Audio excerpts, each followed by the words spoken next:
Once a tiny Irish airline, it grew to be the biggest in Europe. Ryanair is the most successful Irish business story since the creation of Guinness over 250 years ago. Its controversial boss revolutionised the way we fly. Michael O'Leary introduced ruthless cost-cutting. It gave an expectation to customers that the prices were going to be very low, but you don't expect anything free from Ryanair. And the company message is clear. If you like high fares, don't book Ryanair. If you want the guaranteed lowest fares in Europe, fly Ryanair. Michael O'Leary rules with an iron fist. The 8:30 Monday morning meeting, somebody was going to get it, and somebody nearly always did get it. And he's not afraid to upset customers. She wrote to me last week asking for compensation and a gesture of goodwill, to which we replied, politely but firmly, "Thank you, Mrs. McLeod, but it was your up." Or his pilots. You feel constantly at Ryanair detested by management. Detested. That's a carefully picked word there. Remember all those cancelled flights that ruined people's plans? Ryanair just sent a message saying, your flight's cancelled. Considering it was meant to be, obviously, the happiest day of your life, the build-up was terrible. It's a business that's achieved so much, but now faces new warnings of reduced profits. Will its relentless drive to cut costs be its downfall? Is Ryanair really Britain's most hated airline? It's a typically busy Monday at Ryanair's check-in at Dublin Airport. Here you'll be hard-pressed to find anyone who doesn't love Ryanair. If it wasn't for Ryanair, we'd never be able to go anywhere. Cheap fares, and we can go anytime we want anywhere in Europe. You get a seat on the plane, it gets you from A to B. I actually think the service is really good. I couldn't really afford to go with anybody else anyway, so I'm very happy with Ryanair. There's little doubt that Ryanair is one of Ireland's favourite subjects. Other countries have the Kardashians or the English royal family. Ireland has Ryanair. We talk obsessively about it. Ryanair has been one of the most interesting business stories in Ireland over the last 30 years. It has been an extraordinary development from what was a small regional airline into the powerhouse of European short-haul airlines. In some respects, Ryanair is the most successful Irish business story since the creation of Guinness over 250 years ago. Many believe it's they we have to thank for the revolution in cheap air travel. So why is it that for all the good, there are also those who still love to hate Ryanair? Now, I do love a short break. Who doesn't? But the trouble with Ryanair is everyone seems to have a story of unfair charges, cancelled or delayed flights. It's an airline that's all too frequently in the bad books. But that wasn't always the case. There was a time when things were different, very different. Meet Charlie Clifton. In 1985, he was one of their first employees, selling the airline's first ever ticket. So here we have a photograph of the first 16 employees in Ryanair. That's myself there, the good-looking chap on the right. Good times. It was chaos, but good crack, you know. To have a job and be working there was absolutely fantastic. We'd have all done it for free, no problem. And I remember actually being on the bus. I was in my uniform and somebody saying to me, "Are you with Ryanair?" And I said, "Yes, I am." And it was kind of like, wow, you know. And I often think about it many times since when I've gone into pubs and quietly said, "I work for Ryanair," and people, "What?" You know, so how things have changed. When Charlie started, air travel was reserved for the elite. We had business class. You had smoked salmon and prawns and free wine. And on a flight from Dublin to Liverpool, try and do a business class service in 17 minutes. You know, it was like the Benny Hill show. You were lashing out the stuff and people were trying to gobble it down, and you were only taking off when you were coming into land. So people were, you know, you were just giving them the tray and then taking it off them. This really was the golden age of air travel. There was a culture of free stuff, there was a culture of sense of entitlement, that was still there, and there was a sense of this was not a mass market thing. So we were doing the same as everybody else, which was giving away lots of stuff and charging a higher fare for it. Despite charging those bumper fares, Ryanair was loss-making. So in 1994, Tony Ryan, the owner of the airline, called upon his protégé, a young accountant called Michael O'Leary, to see if he could turn his airline's fortunes around. The trouble was, Michael O'Leary said himself he never wanted to be chief executive. The company was hemorrhaging money, and he repeatedly told Tony Ryan to close the airline down. Back in the 80s, airlines such as Aer Lingus and British Airways rarely made money, but they received big government subsidies, and the non-flag carriers rarely survived. But over in America, there was one privately owned and profitable airline owned by a man who did things a little differently. This is Herb Kelleher, the then head of Southwest Airlines. He loved to show off his unique way of doing business. Southwest Airlines, to its credit, always had a kind of open door policy. They would welcome you in and they'd say, here's how we do things. It's different from other airlines. It works for us. We've cut our costs to this level. That means that we've been able to cut fares, and as a result of that, traffic has gone through the roof. So here's how to be one of the good guys. Tony Ryan sent Michael O'Leary to meet Herb Kelleher.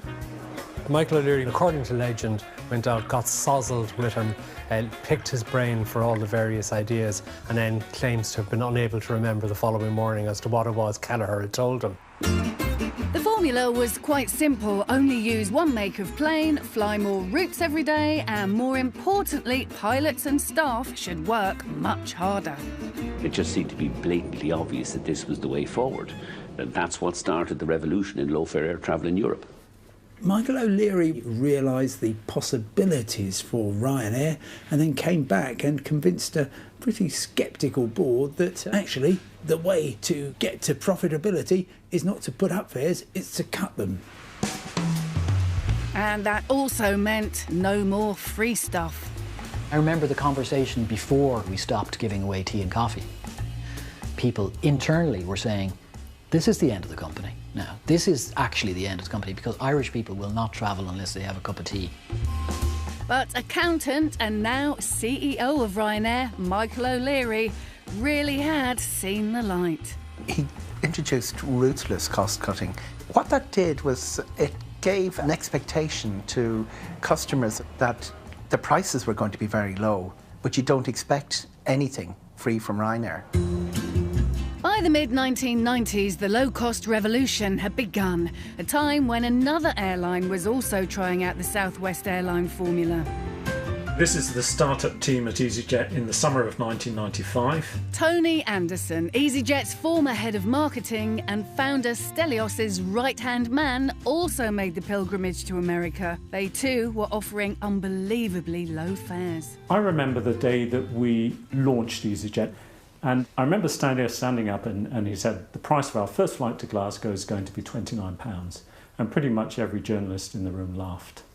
Now, at that moment, if someone had said, give it another 10 years, you'll have an airline like Ryanair, which is flying people for less than £1 in some cases, and they'll be one of the most profitable airlines on the planet, I don't think anybody would have believed it.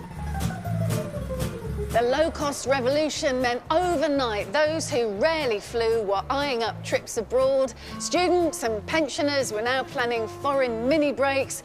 The world had suddenly become a much smaller place. And families that maybe travelled once a year were now holidaying way more often, like the Cameron family from Manchester. Mum Kerry, daughters Caitlin and Alicia, and Grandma Joanna. They are what can now be described as frequent flyers. Hi guys. Hi. Hello, I'm Fiona.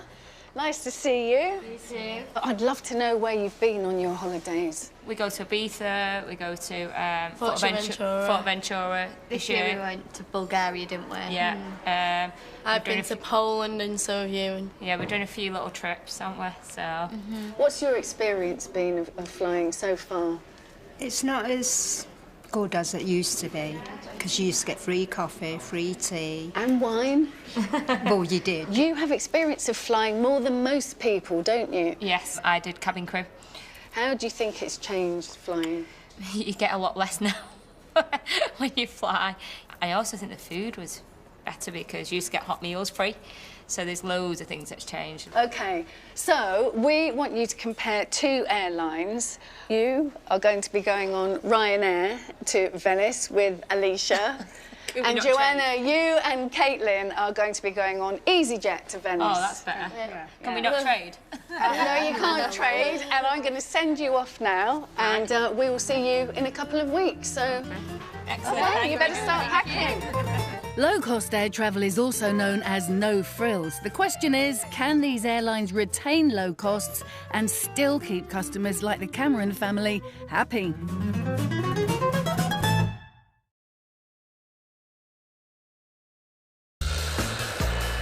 Ryanair's path to enormous profits began with Chief Executive Michael O'Leary's ruthless drive to strip out costs. To be low cost, you really have to eat, sleep, drink and believe in low cost. And all through the 90s, he was said to be on a warpath with anyone who wasted company money.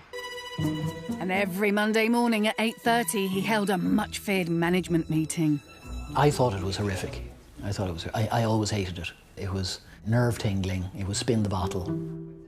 Tim Jeans was the commercial director of Ryanair back then, and he never dared miss a meeting.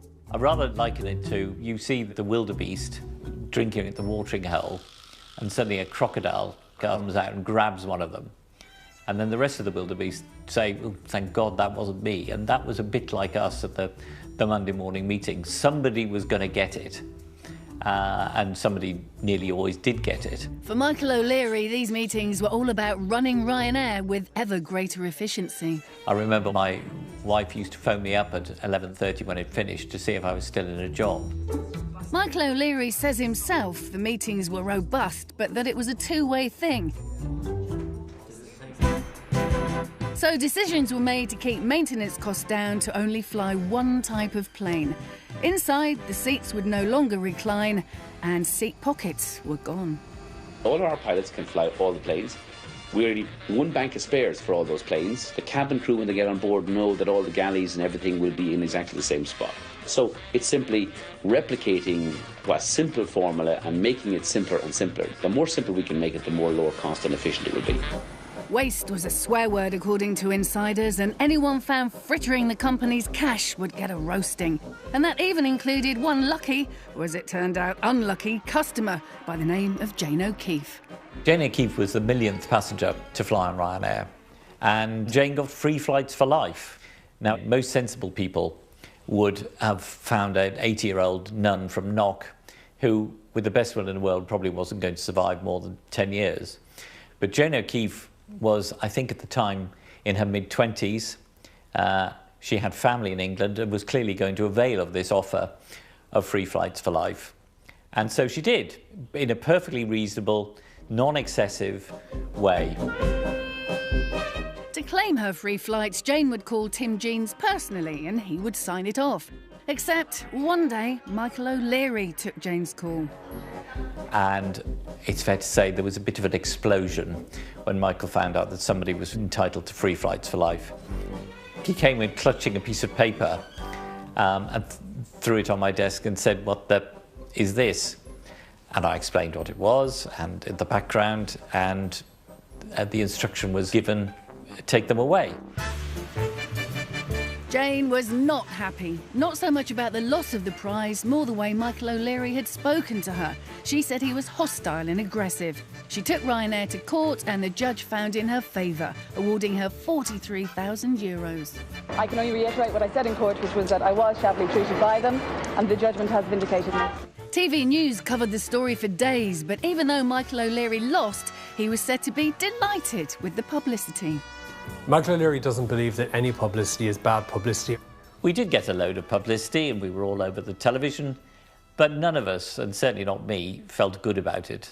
The trouble was, this confrontational way of doing business was going to cause Michael O'Leary problems in years to come. And over in EasyJet headquarters, eyebrows were being raised. I think in terms of their respective positioning, Ryanair was always a little bit brasher. It was always willing to push the envelope just that little bit further. Michael O'Leary upset a lot of people. He pretty much broke every rule in the customer service handbook. Michael O'Leary courted controversy, suggesting fat passengers paid more, there could be a standing area on planes, and famously, of course, suggesting paying to use the toilet. Oh, and then there was the tank. I've been told and it's no lie. I've been told and it's no lie. EasyJet's fares are far too high. EasyJet's fares are far too high. He drove a Second World War, I think it was a Sherman tank, belching smoke up the hill to Luton Airport with a long queue of traffic in his wake.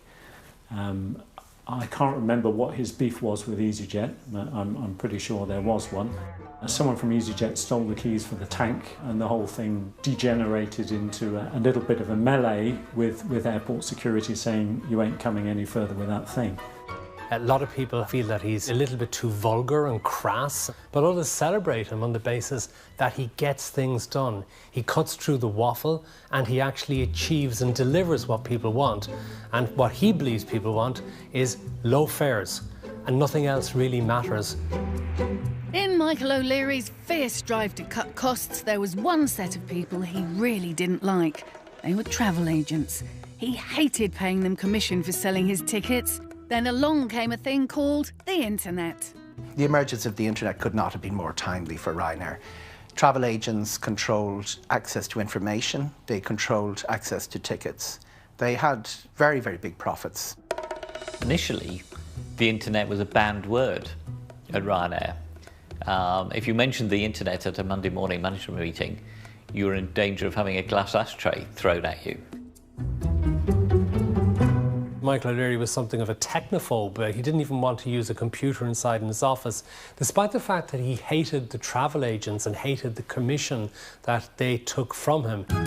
Cue internet entrepreneur John Beckett. As a teenager, he would design websites for local businesses and had done work experience with one of the Ryanair managers in the past. In 1999, aged just 16, he was called into Ryanair's HQ. I got a call and I was basically asked to come in and have a chat, over coffee about the website. So I came in after school one day, I was just wearing jeans and a t-shirt. I thought I was meeting just for a quick coffee and suddenly was marched into the boardroom with the senior management team. That was quite intimidating, I was 16. And they asked some kind of difficult questions around what I would propose doing and what I had done in the past, building websites, what I would recommend for them. Michael O'Leary was so keen to stop paying commission to travel agents, he decided to give John a try. I didn't know how much to charge, certainly, because they were very insistent that they wanted it yesterday. That was the line, we wanted this finished yesterday. They basically said to me, we want the cheapest price and the shortest time. So I picked a number out of thin air. I had no idea that the next cheapest quote they got was €4.5 million. So I quoted them 20 grand. This bargain price of just €20,000 was irresistible to O'Leary, who jumped at the offer. It took about a month of full-time work, but that was spread out over about 2 months because I actually had my mocks in the middle of this, so we had to kind of pause things while they were completed. That was a non-negotiable with my parents. In the year 2000, the super cheap website was an instant success. Selling directly to the customer, Ryanair switched off the travel agent's booking system. O'Leary was over the moon, and so was teenager John. I would have liked to charge a little bit more in hindsight. If I'd gone in asking for 50 grand, would they have paid it? Maybe, maybe not. But at the end of the day, they took a punt on a student. I really would have done it for free. The new website gave Ryanair direct access to the public who could book a flight in the comfort of their own homes. But it also gave Ryanair the chance to charge more for all those added extras you might want, such as a suitcase or a particular seat on a plane. So now when you try and book online, the cost of a flight can quickly shoot up. Earlier, we met the Cameron family from Manchester who've agreed to fly EasyJet and Ryanair to Venice and compare the experience. First to navigate the website are Carrie and Alicia, who are flying Ryanair. So we're going to book our flights to Venice via Ryanair. It's not going to the centre though. No, so we're probably going to have to add an hour and trying to get to the middle. If we go by coach, it's going to be an extra £10.61 each. Or if we want to go by a car, it's £84 per person. So I think we'll be going on the coach. At this stage, the flight's total is just shy of £30 for the two of them. Joanna and Caitlin are booking EasyJet. It's going straight to the centre of Venice. Oh, good. And the lowest fare is £45.38. So EasyJet's price for the both of them is £90, but we're only at the start of the booking process. You can sit for free on EasyJet flights, but if you want to make sure you sit together, you have to pay. So Joanna and Caitlin have chosen seats costing $5.99 each. Same on Ryanair. Oh, well, we definitely want to sit together because you're too young to be sat by yourself. So we've already paid for that and then we've got to pay for this. On Ryanair, you can take one small bag on for free, but you have to pay to take a larger second case. On EasyJet, it's all free. So that's an extra £12. So the total cost for 2 adults plus luggage on Ryanair would be £68 one way. EasyJet Venice flights are £102 one way. They fly in a few days, but how was it navigating the Ryanair website? It wasn't clear what I was paying until the end. That difference between the advertised price and what you actually end up paying has landed Ryanair in hot water, with long-running battles and big fines. With Ryanair, the prices advertised are only for a seat plus a small carry-on bag, and anything else is extra. And this was the very crux of Michael O'Leary's business model. Charge a tiny amount for a seat on the plane and then ask passengers to pay for lots of optional extras, which soon add up. And what better captive audience to sell to than those stuck on a plane? From scratch cards to sandwiches to drink, it's all about maximising the revenue per passenger, and ancillary sales at Ryanair, the additional money on top of what it costs to buy a seat, has become an increasingly important part of its profits, and Michael O'Leary and Ryanair make no apology for that. These ancillary sales were making the airline a fortune and now account for 28% of their revenue at over €2 billion a year. Michael O'Leary was reported as saying that if anyone looks like they're sleeping, we will wake them up and sell them things. Flights were now an endless procession of trolley runs. Fran used to be part of Ryanair's cabin crew, and he says that staff had to hit sales targets to top up low basic wages. The senior cabin crew would tell us every morning what the targets are for that day, what we have to sell. So maybe I would have to sell over 40 teas and chocolates and 60 bottles of water. And if you don't get those targets, you can be sent to Ireland and you can even get fired. And it's not just about selling hard, it's about working hard too. Michael O'Leary wanted planes in the sky and not on the ground, and that meant 25-minute turnarounds. It was like the craziest things on the flights. Once you land, you only have 25 minutes to get people off the plane, clean all the aircraft, and then make the boarding again. So that would be really stressing. To incentivise cabin crew like Fran to move quickly, Ryanair only paid him for time spent in the air and not on the tarmac. You don't get paid for what you do on the ground, which means that when you have to clean the aircraft, when you have to get everything ready for the passengers to make the boarding, you don't get paid for that. You only get paid for what you do on the sky. Ryanair staff knew that planes had to keep moving, and if anyone felt that pressure more, it was pilot Jim Atkinson, who was employed through an agency to fly for Ryanair. He was in a long-running dispute with management over how they treated staff. After he tried to set up his own crewing company for fellow pilots, he was dismissed from the agency he worked for. You definitely had to work harder. The days were long. I was flying out of Rome. I would say a typical day flying out of Rome is show up in the morning at about 6 o'clock in the morning, sometimes 5:30. First departure, say to Paris-Beauvais Airport, that's an hour and a half each way. The second departure is up to Eindhoven near Amsterdam. That's 2 hours each way, which it would be hard to imagine actually at a different airline. I'd never done days that long before. The airline kept within the European flight time limitations and had an unblemished safety record. But working staff hard and slapping loads of extra charges onto customers was to lead to even more turbulence. Michael O'Leary doesn't believe in the idea that your employees are your biggest assets. He regards employees almost like a liability to an extent.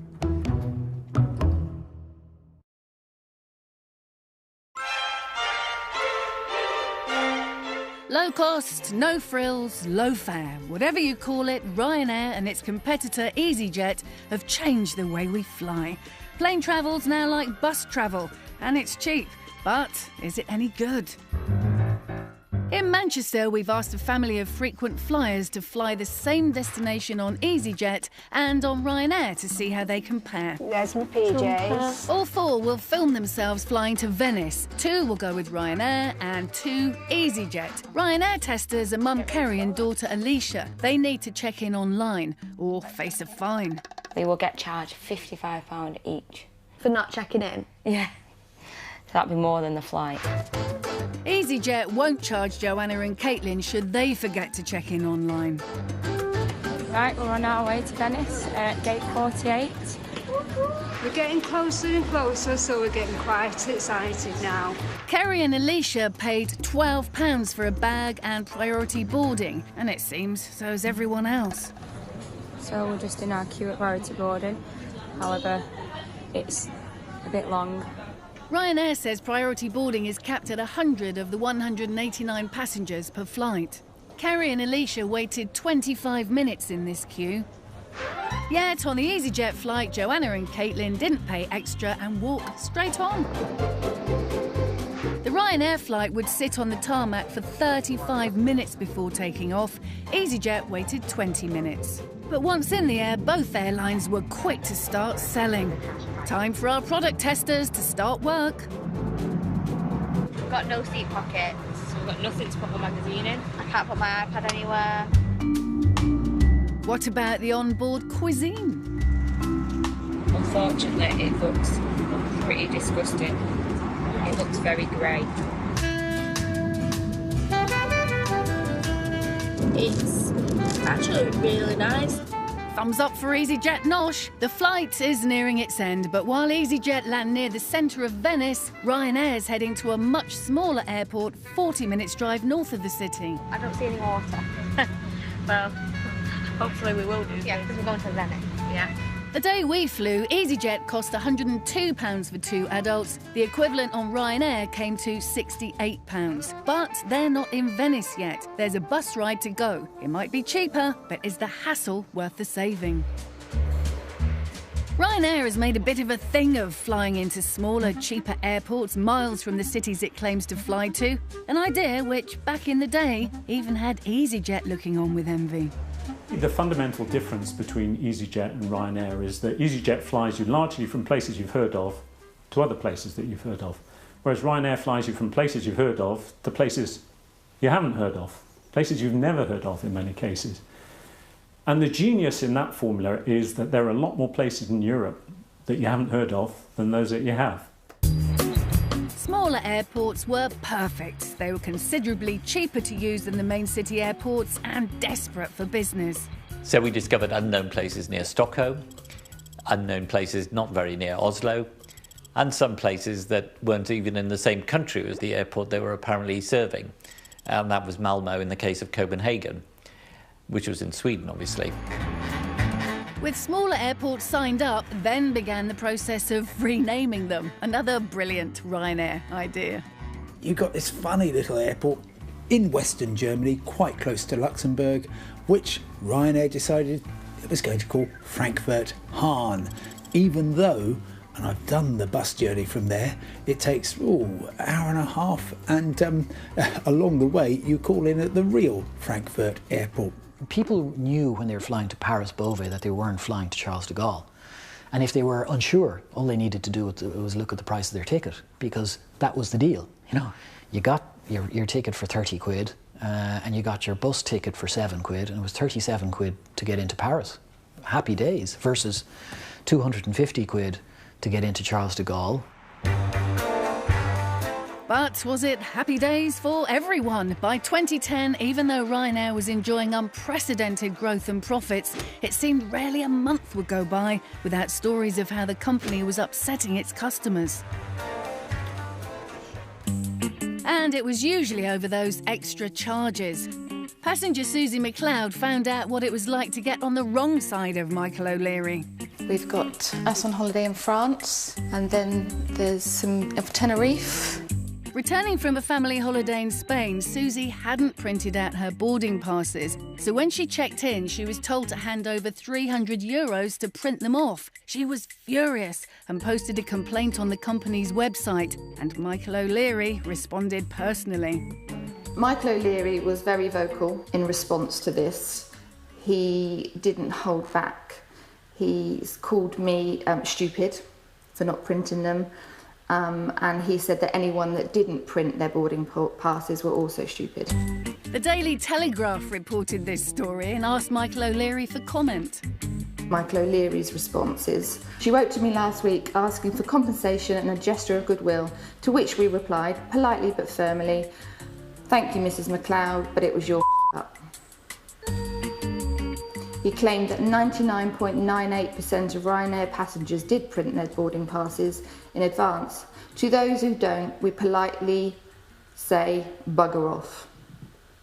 Everyone knows that the first rule of the service industry is that the customer is always right. Oddly enough, though, Michael O'Leary didn't seem to think that applied to Ryanair. Not surprising then that Ryanair has been awarded lots of titles any company would be ashamed of. In 2009 it was voted worst family brand, in 2011 the second worst short-haul airline, and 2012 Which magazine's worst European short-haul airline, a title it held on to for 6 years, winning again this year.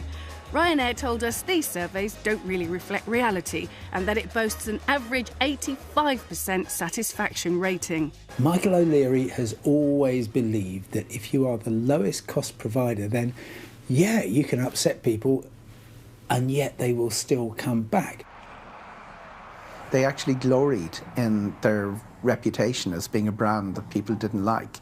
The whole message was, if you don't like us, you can fly with somebody else and pay a much higher fare. But in 2014, passenger numbers were in decline. For the first time in 5 years, Ryanair's profits were down by 8%, while EasyJet's were up by 21%. For Michael O'Leary, the penny finally dropped. He needed to be nice to customers. So the airline launched a campaign called Always Getting Better. And Michael O'Leary reassured everyone Ryanair's more fluffy now. Michael O'Leary decided, well, he could do better by having this warmer approach, more caring approach towards his customers. So a decision was taken, be more proactive in being nice to customers. Ryanair was now offering allocated seats for a price, free carry-on luggage, and they agreed to charge less for printing out boarding passes. And lo and behold, being nice to customers worked. You could argue that Always Getting Better has actually been an enormous success because profits trebled within 5 years, passenger numbers doubled. Ryanair became the #1 carrier in Europe. But behind the scenes, relations with staff were far from rosy, storing up problems for the future. Michael O'Leary doesn't believe in the idea that your employees are your biggest assets. He regards employees almost like a liability to an extent. There's something that has to be paid for. He has a particular dislike for pilots. Going back to the early days of Ryanair, he regards them as rather arrogant and self-serving. And nothing underlined his dislike of pilots more than when he described them as no more than glorified taxi drivers. Remember unhappy pilot Jim? He had little doubt how the company felt about his profession. You feel constantly at Ryanair detested by management. Detested. That's a carefully picked word there. Because that's how they look at you. If they could replace pilots with a computer and replace cabin crew with a vending machine, you know when you're working there, they would do that. Many of Ryanair's cabin crew and pilots across Europe were unhappy. But as Michael O'Leary refused to negotiate with unions, staff with a grievance had nowhere to go. What bothers people at Ryanair is they have no recourse whatsoever. If Ryanair does something which is unjust or unfair, they have no recourse. Unhappy pilots were to become the undoing of the Michael O'Leary way of doing business, and despite promises of always getting better, things were about to get much worse when hundreds of thousands of passengers found their travel plans wrecked.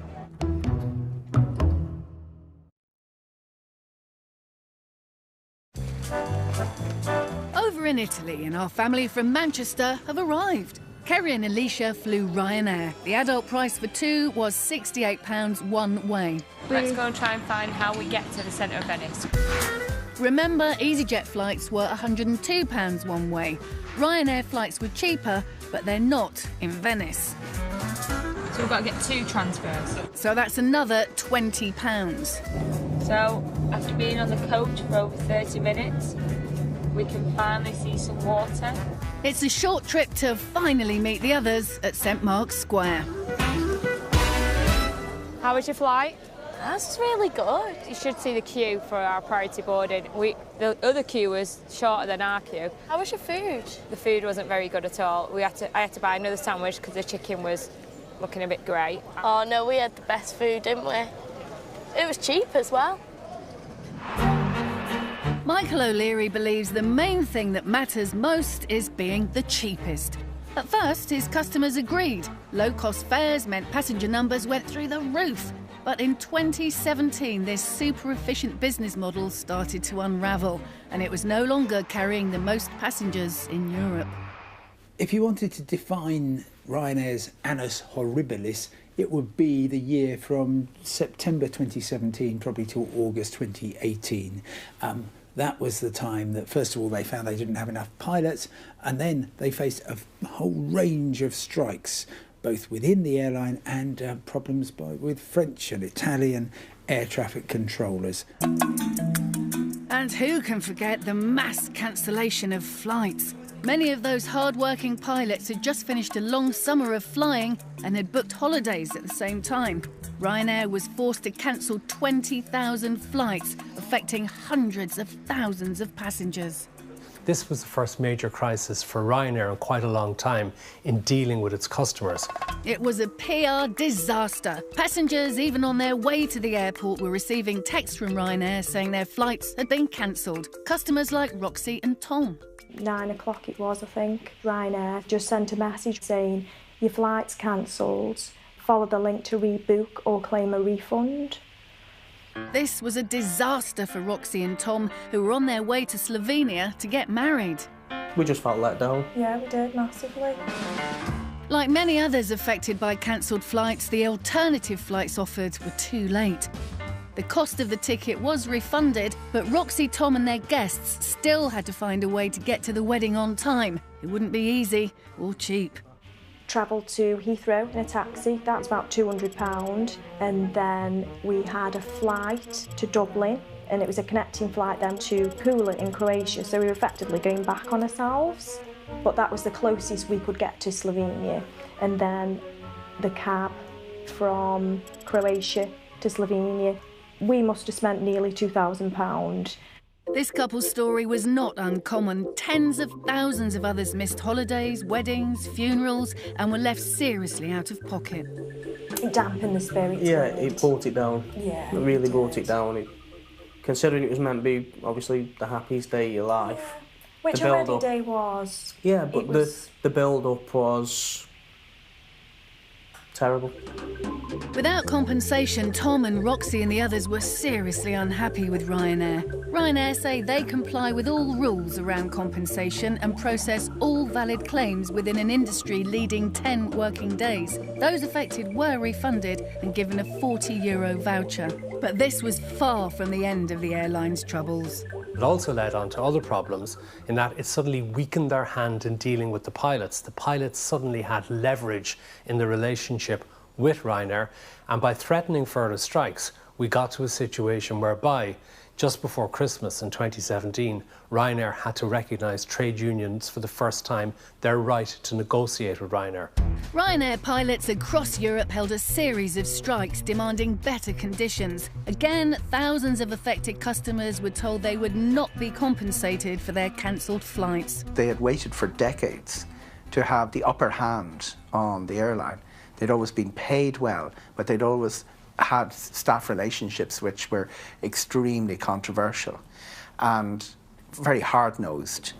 Ryanair has now started talking to unions, but efficiency and the ability to be flexible has always been the very bedrock to keeping costs down. The question for Ryanair now is, will the unions undo all of this? The Ryanair model was based on efficiency and being able to make quick decisions without reference to third parties. We were able to take those decisions overnight, doing 25-minute turnarounds if you had to negotiate with a union who said, well, hang on a second. The turmoil of 2017-2018 hit profits and drove up costs. And you know how much Michael O'Leary hates costs. And this year they've already issued a profit warning, the second in 4 months. To recoup some cash, Michael O'Leary upset customers once again by taking away that nicety of 2 free cabin bags. Basically, unless you can fly priority or fit everything into the tiniest of bags, you want an extra £6 to £8 each way. I was very annoyed with the extra charge, even more so because it's my birthday trip and me and my friend were travelling to Belfast on a low-cost budget airline. Lee took to social media to show the lengths he would go to avoid paying the extra cost. I thought it'd be a nice idea to actually stitch a pair of old boxer shorts in there just for effect, but you got the front pocket. All future flights that I've done since then, I've packed all my stuff into a coat that actually folds into a bag. Haha! These bag charges have since gone up. Last December, Ryanair was told by the Civil Aviation Authority it will have to pay compensation to those passengers affected by strike action. In response, Michael O'Leary reportedly called the CAA lazy and his pilots a bunch of layabouts. It seems Ryanair is back in the bad books again. There is no doubt there is something of a crisis, but it's a crisis for a business that is still making over €1 billion profits per annum, that is still the biggest short-haul airline in Europe, that has lots of new aircraft coming to it, which it has to find routes and passengers for, but is focused on actually doing that. Anyone who now says that Ryanair, despite having perhaps more problems than it's had before, is going to fail as a result of it, I think they're going to find that their call is wrong. The Cameron family from Manchester are back from their trip to Venice. Caitlin and Grandma Joanna flew EasyJet and it all seemed to go well. But what about Kerry and daughter Alicia, who flew Ryanair? So, Kerry, how was the Ryanair experience? It was challenging from the beginning, to be fair. We booked priority boarding, which was great. However, it looked like every other passenger that booked it. And I think we were stood waiting for about 25 minutes to get on the plane. We had to get off the plane, then we had to get a coach, but then we had to wait 20 minutes for the coach, and then it was a 40-minute journey, so... Was there anything good about the flight? The staff were so nice, like really friendly. The EasyJet flight cost £102 for 2 adults. The equivalent Ryanair flights would be £68 plus £20 for the bus, so the Ryanair flight is £14 cheaper. Was it all worth it for that saving? No, definitely not. I'd rather have gone to the centre of Venice, saved time, and got to Venice sooner and pay that little bit extra. So, Michael O'Leary's been 25 years at the helm now. His genius, of course, was to build a multi-billion-pound airline based on cheap, safe, low-cost air travel, all the while seemingly upsetting customers and staff, it seems. The question is, how long can that business model last? Ryanair told us that it continues to offer the lowest fares in Europe and the best customer experience, which is why 140 million people will choose to fly with them this year. So the airline has to make a difficult calculation. It needs to keep the costs as low as possible to keep ticket prices down.